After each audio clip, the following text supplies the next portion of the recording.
ध्यानाभ्यास के लिए कृपया अपने नेत्रों को बंद कर लीजिए।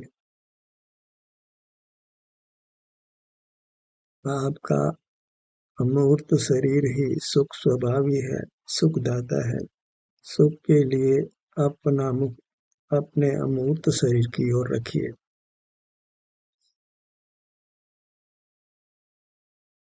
पर लक्ष्य में कदापि सुख की प्राप्ति नहीं हो सकती है, क्योंकि अपना सुख पर में नहीं है।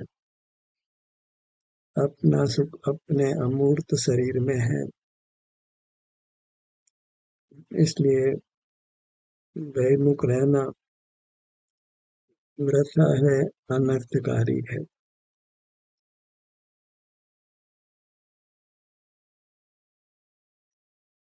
एक छोटी सी बात हमको समझ नहीं आई है कि परमुख होकर हम कदापि सुखी नहीं हो सकते। सुख केवल स्वमुख होकर प्राप्त किया जा सकता है।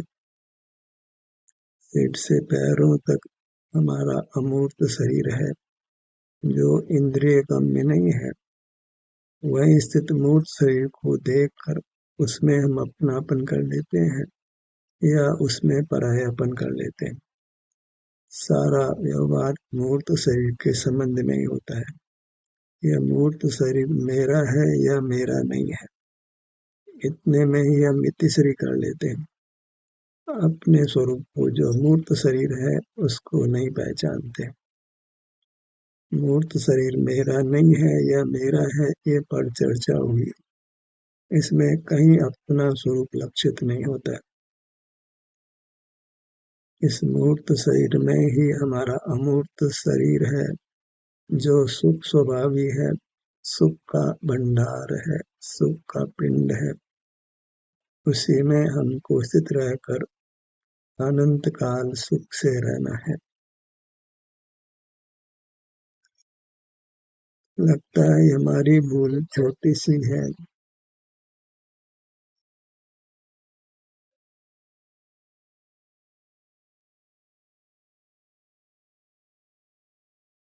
एक कही भूल स्वपर का यथार्थ बोध नहीं, इतने मात्र से हम अनंत काल से दुख पा रहे हैं।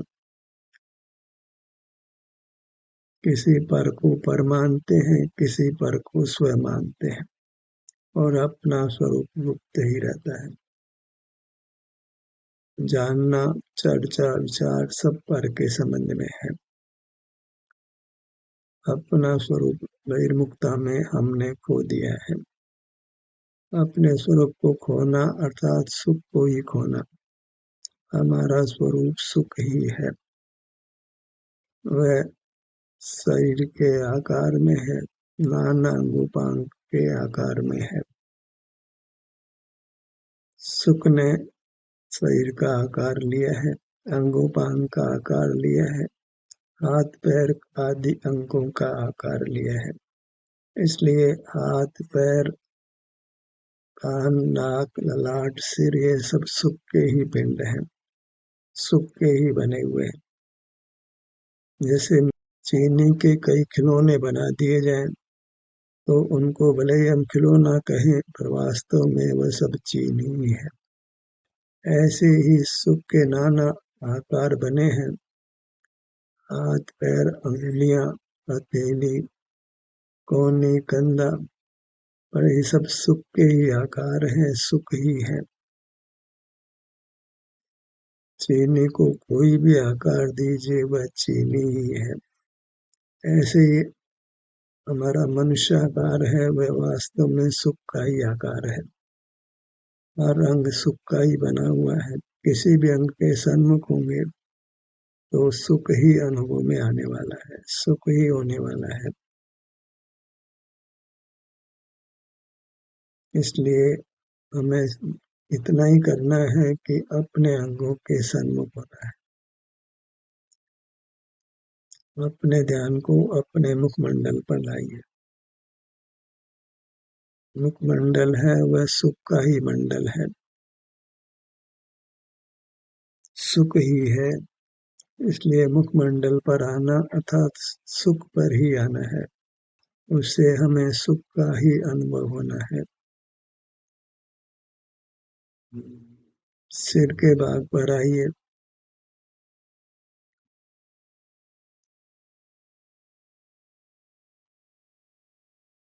सिर का भाग भी सुख का ही पिंड है। यहाँ हमको अपने सुख स्वभाव की ही अवस्था प्राप्त होती है। हर भाग सुख या दुख रूप संवेदना से युक्त है। उत्पाद व सहित है। ऐसा ही हमारा अस्तित्व है। शरीर के आकार में सुख दुख परिणाम सहित वही हमारा अस्तित्व है। दुख तो पर लक्ष्य से है, अन्यथा तो हम केवल सुख स्वभावी हैं। अपनी मूर्त के लक्ष्य से अन्यथा केवल सुख ही होना है। और कुछ काल अपने सन्मुख रहेंगे तो केवल सुख ही होगा। कभी भी कदाचित भी वेदना नहीं होगी। ललाट का भाग हम एक सुख पिंड को ही नाना अंगों पांगों रूप से विभाजित कर रहे हैं। ये ललाट भी सुख का ही पिंड है। हमें सुख की कामना है तो अपने सुख के बने हुए विभिन्न अंगों पांगों पर ही हमको आना है। इतना ही सुखी होने का पुरुषार्थ है। कोई नए प्रमाण निक्षेप का ज्ञान नहीं हो तो भी हम अपने सन्मुख होकर सुखी होने वाले हैं। कुछ भी पर का ज्ञान नहीं हो, केवल अपना मुख अपनी ओर हो तो परमात्मा होने में कुछ भी देर नहीं लगती है। जितनी ज्ञान करने की शक्ति मिली है उसको उपयोग में नहीं लेना है। ज्ञान मात्र पुद्गल की साय से प्राप्त एक रिद्धि है। उसमें अपनापन नहीं करना है, अन्यथा नियम से मद होने वाला है, ज्ञान का मद, और उससे दुर्गति होने वाली है।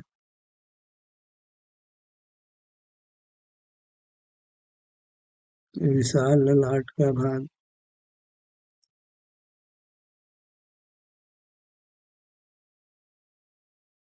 अपने अंगोपांगों के सन्मुख रहे थोड़े ही काल में परमात्म दशा निश्चित होने वाली है। बस जानने की इच्छा को छोड़ना है, जानने को छोड़ना है। अपने सुख पिंड से युक्त होकर सुख को भोगना है। तभी कहते हैं कि मैं ज्ञान स्वभावी नहीं हूँ, मैं आनंद स्वभावी हूँ। ज्ञाता नहीं हूँ, आनंद भोजी हूँ।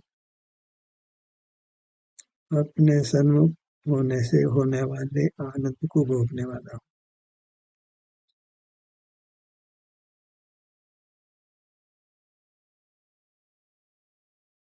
लोग अपना नाम आनंद रख लेते हैं, सुख सागर रख लेते हैं, तो भी अपने सन्मुख नहीं हो तो सुख नहीं मिलता है।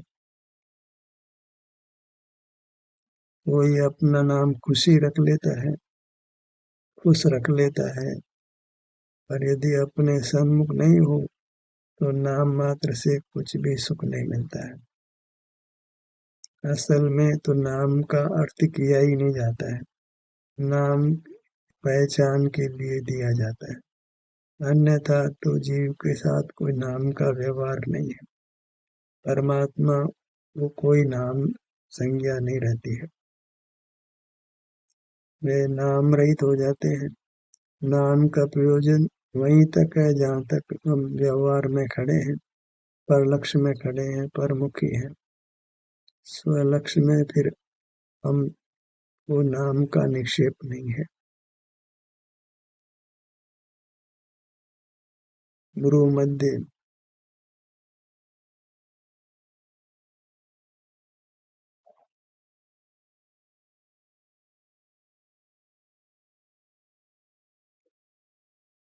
छोटा बड़ा भाग जैसा भी अनुभव में आवे वह अनुभव हमको उत्तम सुख देता है, परमात्मा बनाता है।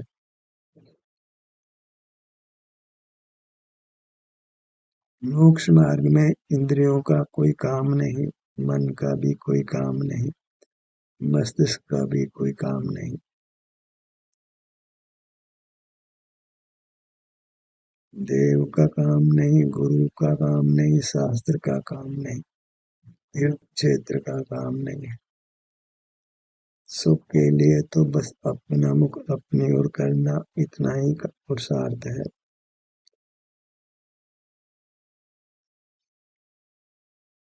एक साधे सब सदे, सब साधे सब जाए। हमें केवल अपने से युक्त रहना है, उसी को दर्शनोपयोग या शुद्धोपयोग संज्ञा है।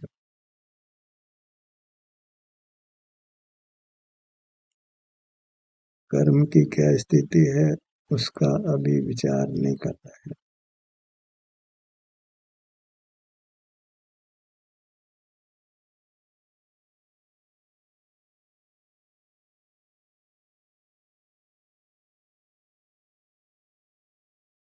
नेत्रों का भाग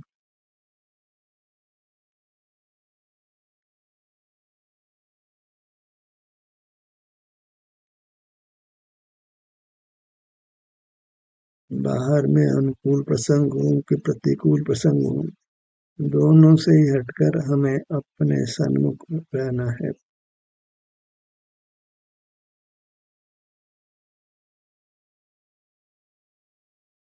अपने सन्मुख रहना, निर्विकल्प रहना, इंद्रियातीत रहना, शब्दातीत रहना, अंकातीत रहना, वही वीतराग रहना है।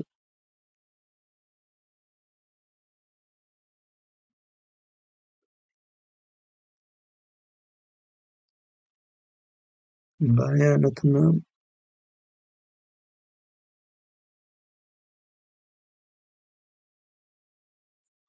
दाया नथुना।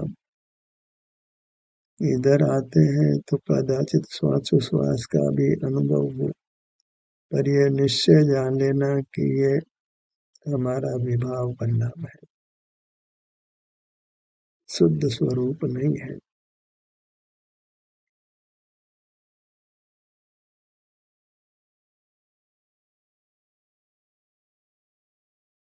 ऊँटों के भाग पर आइए। ऊपर का होठ, नीचे का होठ, हमारे आभ्यंतर अमूर्त होठों में रहना है और आयु पूरी होने के बाद मूर्त होठों से हमें रहित हो जाना है। मूर्त के संग में रहना हमारा किंचित भी स्वभाव नहीं है।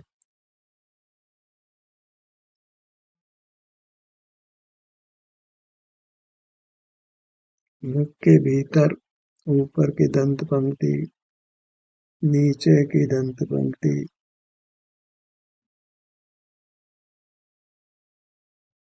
जिह्वा, तालु,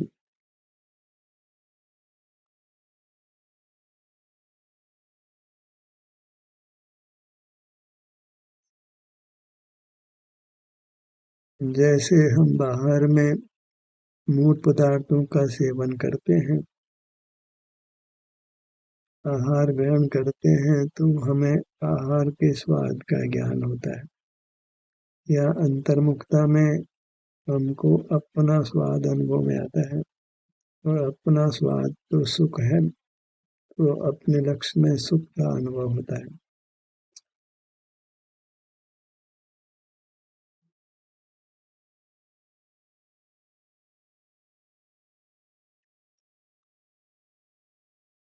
मुख के भीतर जिह्वा,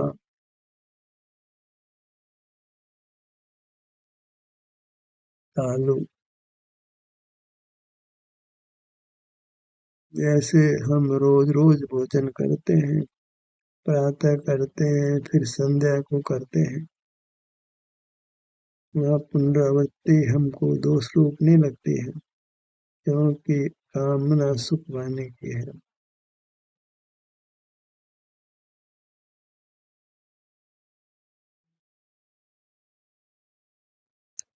सीने के भाग पर आइए।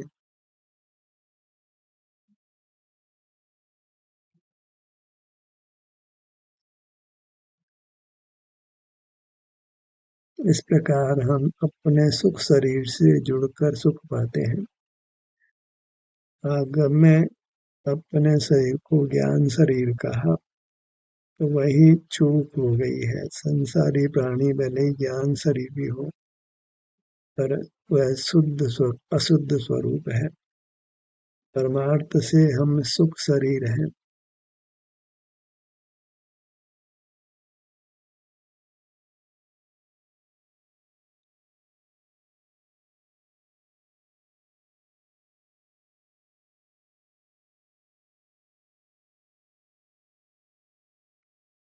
गर्दन के भाग पर आइए।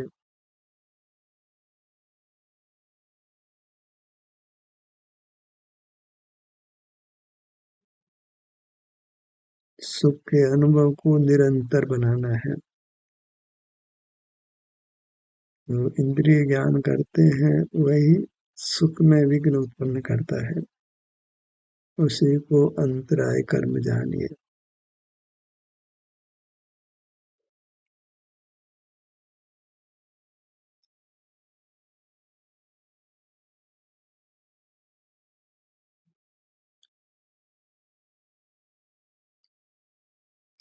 हृदय स्थान, पूरा सीने का भाग,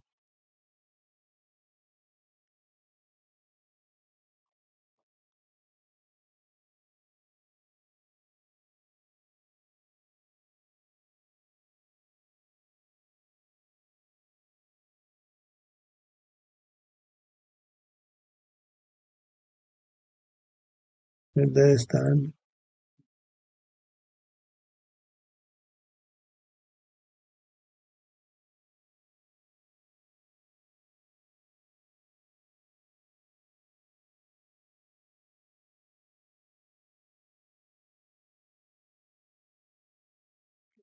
कहीं काम करना है कि अपने अमूर्त शरीर से जुड़कर रहना है।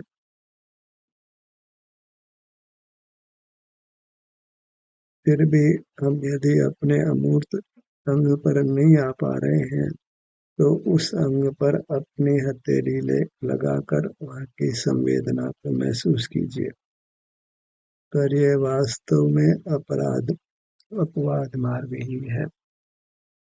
हमें अपनी मूर्त को सीधे डायरेक्ट अनुभव में लेना है।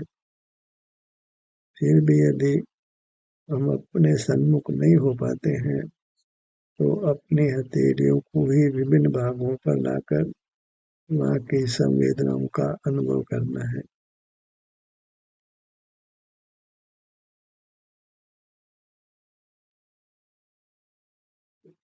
पेट के भाग पर आइए।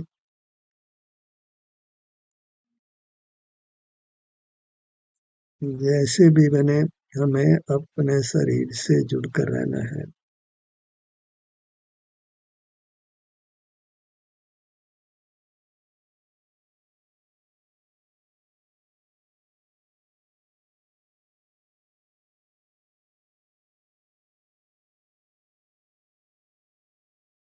दाहिनी भुजा,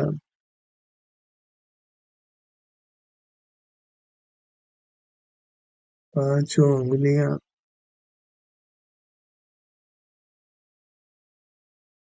अब तक विभिन्न अंगों को हमने हाड़, मांस, चमड़ी आदि रूप में देखा है, पर संवेदना से देखिए।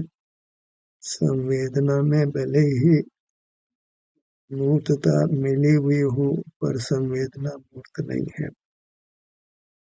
तो मूर्त में संवेदना नहीं है।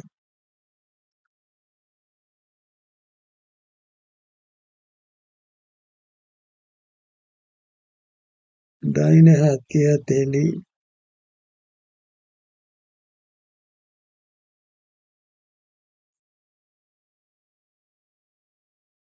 अंगूठा, तर्जनी, मध्यमा, अनामिका, छोटी अंगुली।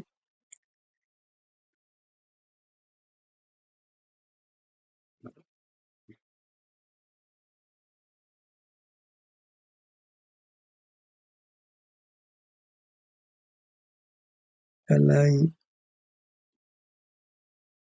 कलाई से कोहनी तक आगे की भुजा,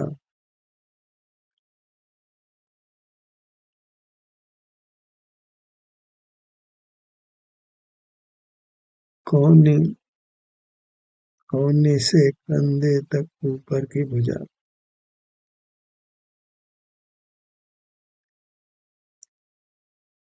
विकल्पात्मक ज्ञान को निर्दोष बनाने के लिए, सम्यक बनाने के लिए अपने अमूर्त अंगों के सन्मुख होकर देखिए।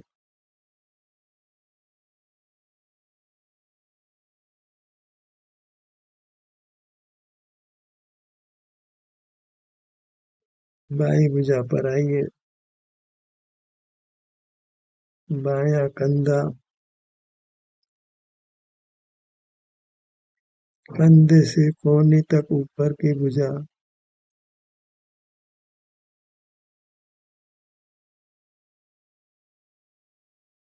हम जिस भाग पर अपने ध्यान को लाते हैं तो अकेला वह भाग ही स्वस्थ नहीं होता। जहाँ भी शरीर में रोगादिक है उनका वह अनुभव नाश करता है। ध्यान की शक्ति अचिंत्य है।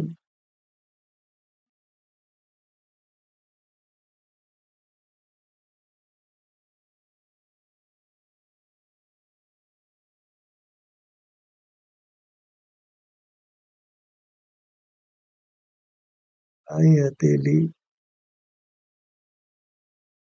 पांचों उंगलियां,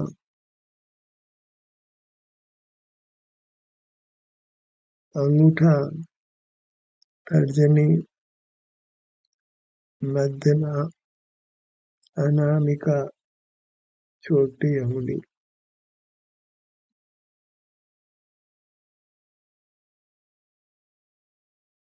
पांचों उंगलियां,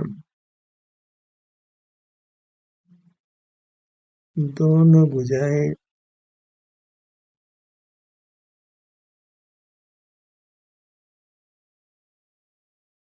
अंगों को अनुभव में लेना वह सुख को ही अनुभव में लेना है, क्योंकि सारे अंग सुख के ही बने हुए हैं।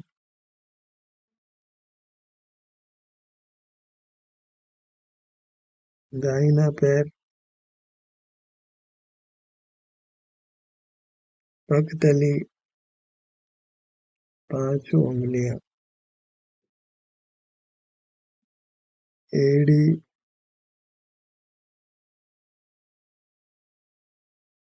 रखना, पिंडली,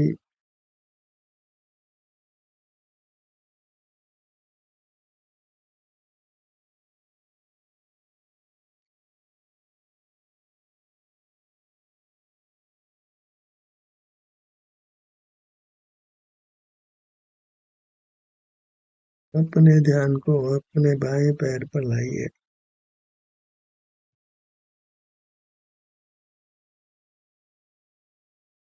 मूर्त पैर अन्य है और अमूर्त पैर अन्य है, दोनों एक क्षेत्र में ही है।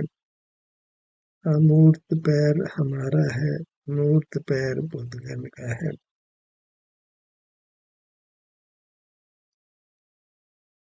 नेत्र, कान, आंखें ये पुद्गल की रचना भी है और जीव की भी रचना है। जीव की रचना केवल अनुभव गोचर है और पुद्गल की रचना केवल इंद्रिय गोचर है।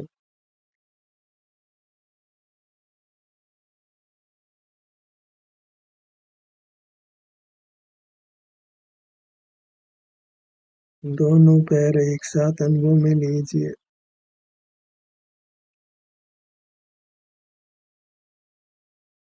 सिर से पैरों तक ये मनुष्याकार हमारी मूर्त है, जो सुख स्वभावी होने से सुख ही है, सुख का पिंड ही है।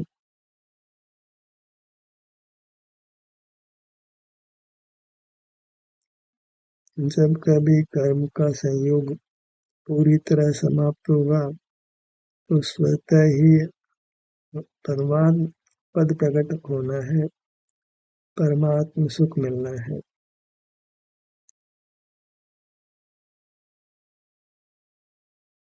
पूरी मूर्त को लक्ष्य में लीजिए।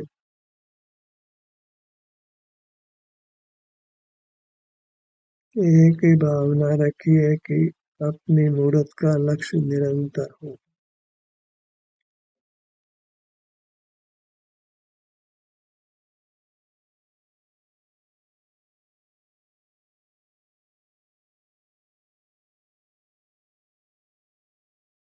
पूरी मूर्त यही आनंद की मूर्त है। हर अंग आनंद की मूर्त है। आनंद दाता है, परमेश्वर है। देव के नाम से इसी का दर्शन करना है।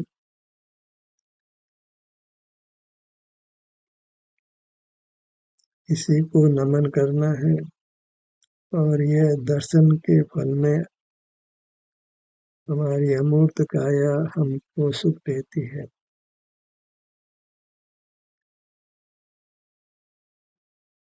सर्व वेदनाओं से मुक्त करती है। ऐसी यह हमारी अमूर्त काया हमारे उपयोग में जयवंत वर्ते, अर्थात उपयोग का विषय बनती रहे।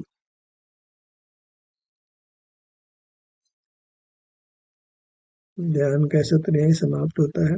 आपकी सहभागिता के लिए धन्यवाद।